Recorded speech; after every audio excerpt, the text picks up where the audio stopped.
What's going on, everybody? Thank you for having me. This is Drago, and today we're going to talk about things that'll make you successful as an artist. Very first focus we're going to have, if you haven't seen the video that I made before this, we're going to get focused more so on selling today. So when it comes to being an artist and mastering your craft, I mean, that's all on you. But after that, how do you make money and a living out of being an artist? How do you kind of fight against that cliche term, starving artist? And that's what we're going to get into. So here we go. So the first thing you want to do is you want to figure out how much did it cost me to make this? So for some art, like resin makers or people that use particular wood or jewelry or anything that it might be where you're taking something ready-made and putting it together, you have a cost up front of supplies. Even painters, our canvases, they cost quite a bit depending on where you're getting them from, how large they are, how they're wrapped, and then the quality of the canvas itself. You got 3 different levels. So you want to make sure you include the cost of your materials and supplies, but also the hard part people have a problem piecing together is your time. So you may look at it like, man, I don't want to charge too much because it was easy to do. And it's like, well, yeah, it was easy to do, but it took you like 12 hours, especially people that do shoes, because if the customer buys the shoes, there's a greater difference in what you feel like you should charge them. But you have to know when to charge for like cost of materials and supplies and when to charge for like your time, and kind of find a balance in there between those two. And a third element called technique.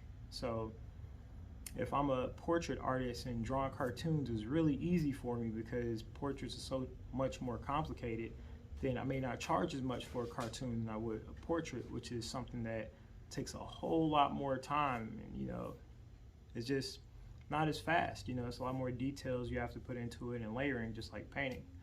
But you also want to have a consistency too. So after you get the cost of your materials and supplies, you kind of want to, so there's a rule in business where you would take the cost of something that's ready-made and you buy it in bulk, and then you would double that, and that's what you would sell it for. Mechanics do it too, where if the parts and pieces cost $250, they just double it and charge you $500 because they call it as the same amount for the hourly rate for the mechanic to work on it. It didn't take 12 hours for them to do it, but it's just kind of a simple thing that people are willing to accept, because not only are you getting the stuff for them, but you're doing the labor as well. I mean, at the end of the day, when it comes to art, a lot of people, they kind of don't know how to gauge it, because it's like, well, if you just put the time into it that I put into it, you could do it too. But that's the thing, people want to pay for it. They like your artwork, they like your vibe and the way that you see the world. And the fact that you sat and you put your soul into it, you shouldn't feel bad about charging whatever rate you feel is comfortable.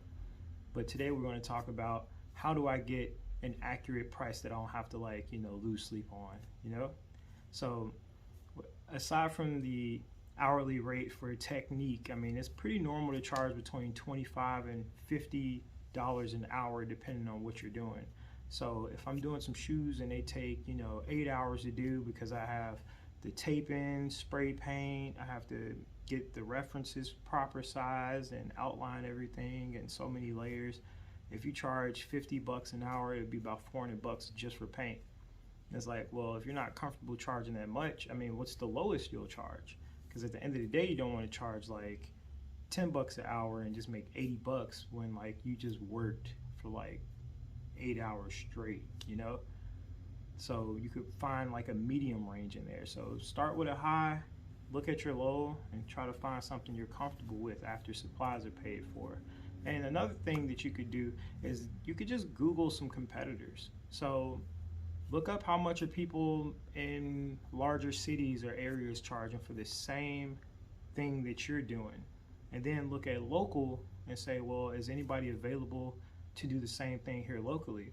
And you'll be able to see, well, depending on supply and demand, I don't have to really feel bad because there's no one else doing this. Or depending on supply and demand, I don't have to feel bad because if you don't shop with me, then you're gonna have to pay twice as much hitting up this guy in California who's famous and wait 3 months to get your stuff, whereas I can get it right now. So these are the kind of the elements you want to look at when it comes to selling.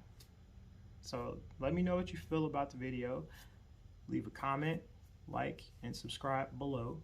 And hopefully you'll join me next time on part 2, which will be about promoting. Thank you.